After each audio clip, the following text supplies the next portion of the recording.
আসসালামু আলাইকুম। আমি Rasel Mahmud, intern psychologist, Sir Salimullah medical college. আশা করি সবাই ভালো আছেন, আমি ভালো আছি।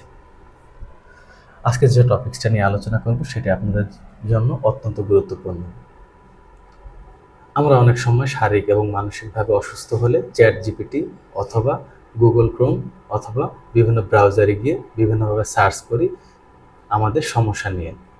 সেখান থেকে আমরা অনেক সময় মেডিসিনও সাজেস্ট করার জন্য অনুরোধ করি, কিন্তু কোনো ধরনের ব্রাউজার বা চ্যাট জিপিটি আমাদের কখনোই মেডিসিন প্রেসক্রাইব করবে না। কিন্তু আমাদের মধ্যে একটা ধারণা আসে যে আমরা কোন রোগের অন্তর্ভুক্ত হতে পারি, সেটা আমরা তার ওইখান থেকে লক্ষণসমূহ জানার মাধ্যমে আমরা বুঝতে পারি আমরা কোন রোগে আক্রান্ত।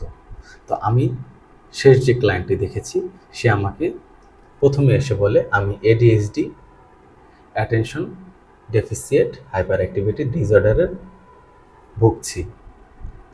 এবং তাকে যখন আমি জিজ্ঞেস করলাম আপনি কিভাবে বুঝলেন যে এই রোগটিতে আপনি ভুগছেন, সে আমাকে বলল আমি জেনেটিক্যালি মানসিকভাবে অসুস্থ এবং আমি এডিএইচডি এই রোগটিতে ভুগছি। তো সে এই রোগটাতে ভুগছে এটি সে অনলাইন ভিত্তিক প্ল্যাটফর্ম থেকে বিভিন্ন তথ্য উপাত্ত সংগ্রহ করে জানতে পেরেছে। আমাদের কখনোই অনলাইন ভিত্তিক তথ্যকে বিশ্বাস করে নিজেদের রোগকে আরও বড় করা উচিত নয়।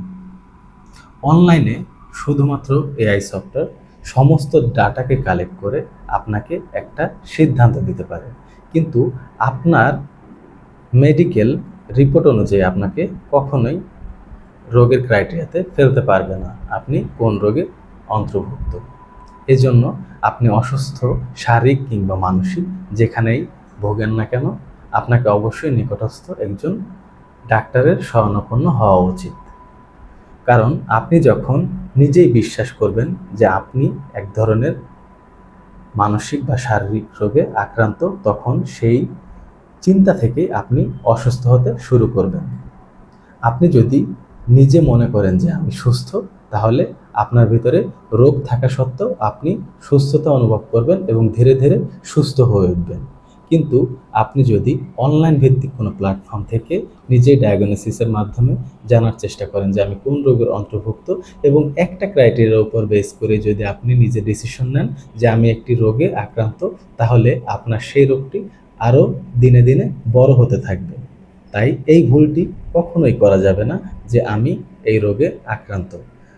সেই রোগটি আপনার শরীরে আছে কিনা সেটি একজন বিশেষজ্ঞই আপনাকে ডিসিশন দিতে পারবে।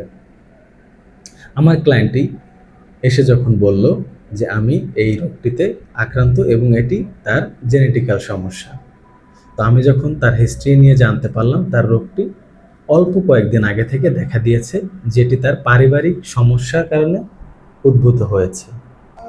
সে যে অসুস্থ তার পিছনে দায়ী ছিল তার বাবা মায়ের ভিতর কলহ, পর্যাপ্ত পরিমাণে তাদের পরিবারে ইনকাম ছিল না এবং দারিদ্রতার সাথে থাকার জন্য সে মানসিকভাবে অবসাদগ্রস্ত ছিল।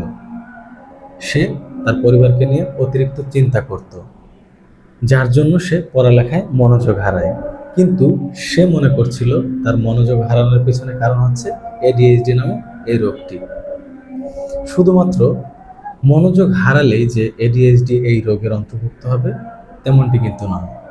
আমরা অনেক সময় আমাদের পারিপার্শ্বিক বিভিন্ন অবস্থার জন্য পড়ালেখায় মনোযোগ দিতে পারি না, তার মানে যে আমি মানসিক রোগী এমন না।